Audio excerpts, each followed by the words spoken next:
welcome to Tuesday Talks with the Green Bay Doulas. I'm Emily Jacobson. And I'm Jenny Johnson. So this month is about breastfeeding. All month. World Breastfeeding Week. We have Native American breastfeeding. We have Black Breastfeeding Week. Yes. Like, we are going to talk about breastfeeding all week. So this is our second installment of Tuesday Talks.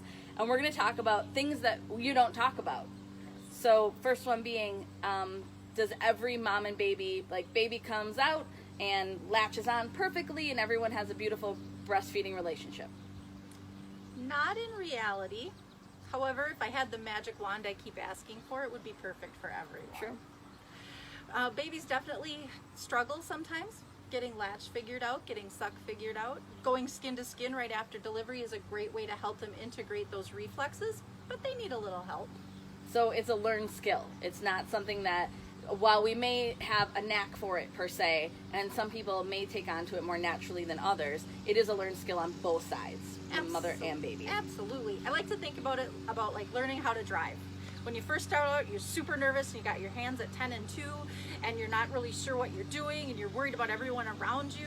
And then after a little while you relax, you can take your hand off, turn the radio on, then you're back to it. But by like 4, 5, 6 months, you're leaning back, arm on the wheel, enjoying the ride. Exactly. Okay, perfect. What about, we don't talk about it, but engorgement is actually not normal. It is not. So the breast will fill with milk if it's not being drained well. And that's why moms that bottle feed will get engorged as well. So getting baby latched deeply, getting that breast to drain well will prevent engorgement. So if you can stay ahead of that milk coming in because baby's draining you well, that's really what is natural.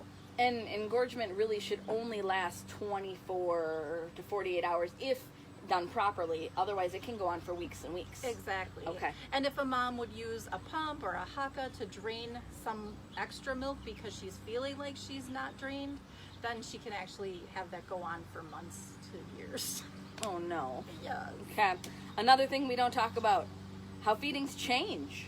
Oh, big time. Again, a lot like driving. Yeah. You know, you start out and it's very hands-on, it's very time-consuming, and it takes your attention. And then as you get better and baby gets better with those learned skills, that breast will drain a little faster, baby's feedings will shorten up. You may still have the 8 to 10 and 24 hours, maybe the first couple months, but it does get easier. And there are some babies who are fast food babies and some are gourmet babies. Oh, absolutely. And there's some breasts that are the fast food drive-through lane, and there are some that just like to take their precious time. The thing to remember is that the journey will continue to change the whole time you breastfeed. And when we tell moms, you know, that really your goal is to get to a year, and you look at that newborn phase of feeding, a year seems like a really long time. Yep. But the majority of babies will only nurse 2, 3, maybe 4 times a day. And that's including like bedtime and morning feeds. So really you're only nursing that 1-year-old twice during the day. Fair. Okay, well, we hope that helped. If you have any other questions, put them below in the comments and we will help answer them. Thanks, guys. We'll see you next week. Take care. Bye.